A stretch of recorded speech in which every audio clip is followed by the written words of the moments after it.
My wife recently bought this sponge and rag holder, and I think it's brilliant. I didn't know about it. I just kind of saw it kind of show up one day. Here it's holding rags. So the rag is lightly damp still. The sink has obviously been in use. And what it does is you just take the rag or a sponge and you place it on there and it just kind of holds it. And that's it. It's just kind of an ingenious little product.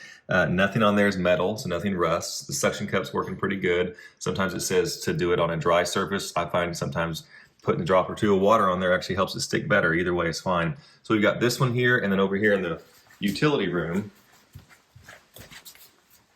we've also got this one. And again, sponges, rags, they just kind of stick on there. I don't know. I've never had one of these before. I'm not a big fan of every kitchen gadget known to man, but sometimes they just work. And it's really eliminated the stinky, moldy sponge and rag situation. So yeah, we would highly recommend these. These are working great.